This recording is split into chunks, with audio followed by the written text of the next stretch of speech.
Welcome back to my channel, everyone. Verneda Adele tapping in. We are super, super excited because it is all the things today. It is Mardi Gras. Shout out to Fat Tuesday. Anybody from the South, New Orleans, Louisiana, which is where my family is from. Shout out to the first day of Ramadan. We have Lent starting tomorrow. Tomorrow will be Ash Wednesday. And it is also Lunar New Year. Hong Wei Fat Choi. That is Happy New Year in Mandarin for my China days and all of my people overseas.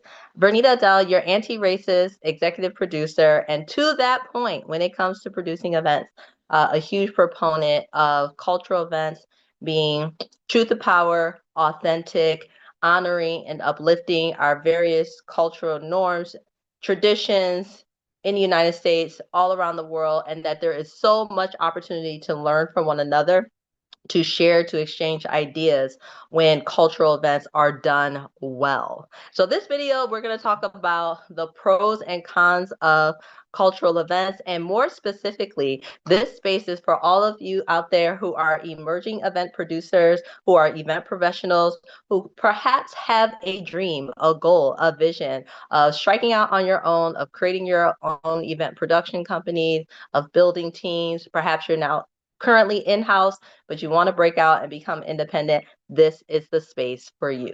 So we are going to tap in on just a couple of points. This is all about tips to improve your skill set, your capacity, and what it takes for you to thrive in the event space, particularly as an independent producer. And today, because there is so much going on in the world, shout out definitely to the Year of the Fire Horse. We're loving it. We're loving it. And so we want all of you to thrive. So when it comes about the pros and the cons, obviously there's a lot of pros, many of them which I just named. When we are engaged in cultural events, for us as event producers, as executive producers, one of our key roles is to do it well, to ensure, regardless of your background. So like I, as a Black woman, as a skilled executive producer, have the capacity to bring events from different culture to life with research, with asking questions, but willing to roll up my sleeve and get in the trenches with my clients, with the communities that are involved, with the audiences that we are serving. And all of us have the capacity, when we are willing, to take those same actions to make sure that there's a level of authenticity. And I say level because we still have to think about budgets. We still have to think about potential restraints and logistics. There are always considerations when it comes to creating events, whether those are big or small, whether you're in markets like New York or LA, if you're overseas in Paris or in Hong Kong. Shout out to my Hong Kong days. Oh, this Chinese New Year is just bringing up a lot of nostalgia because of my time period when I was in my MBA program. My study abroad was actually in Hong Kong. I was not there during Lunar New Year, but for all of this time and space that I've also spent in the fashion industry, in the retail industry, I also have an affinity for Lunar New Year. So it's very, very exciting to see that on today, February 17th, there is just such a convergence of all of these beautiful energies, and that when we honor them, when we honor what's happening with Mardi Gras and Carnival, and understanding the holy periods that we're coming in. We're coming into the holiest of seasons for so many religions, with today being the first day of Ramadan and tomorrow being the start of Lent. This is such a sacred time, and we can bring that sacredness, you bring that respect with you into developing cultural events, and all of that will come through in the experience that your audience has. So there's so many pros, and to be willing to take the risk of creating cultural events for your own community, for communities that you are outside of, you have the capacity of doing it well, so that you have to think about all of the things that you would for any other event. I always like to do things in three. What are the top three objectives? What are the top three takeaways that you want your audience? And what does your client want your audience to walk away with? And you build from there. Now let's talk quickly about the cons.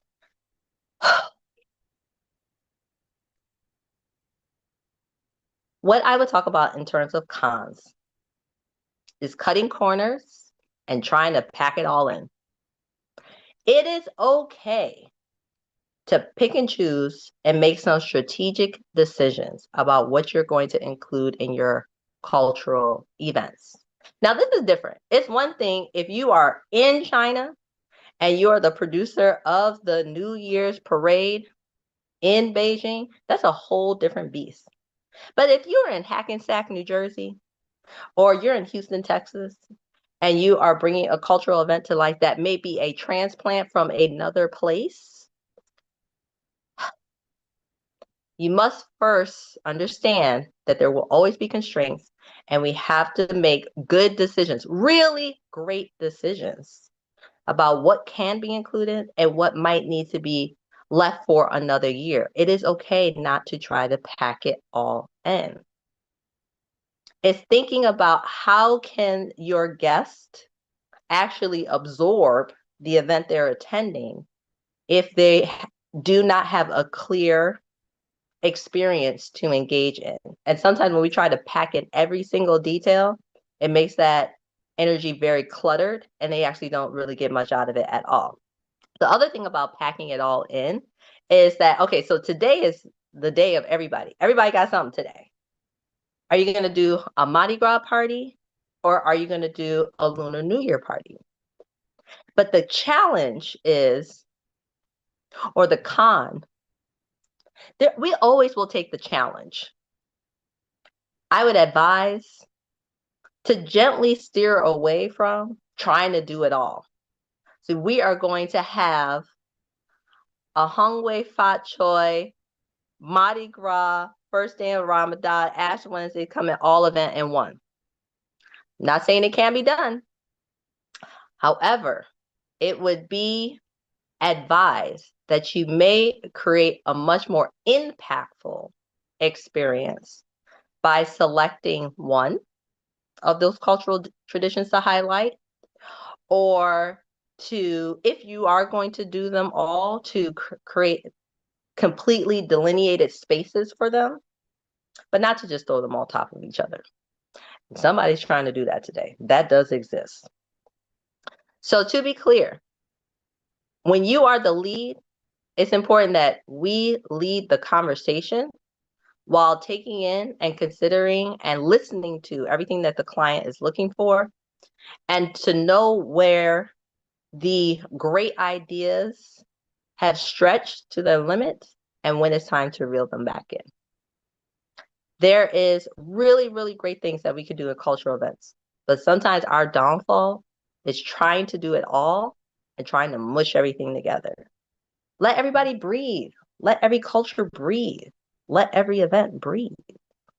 Let every holiday, every tradition, every detail breathe. And there's so much more power that we can get out of that. So tap in. Again, we go live every Tuesday night, 6:30 p.m. Eastern, right here at Verneda Adele. I am your anti-racist executive producer, producing events for over 20 years. A shout out to the International Live Events Association.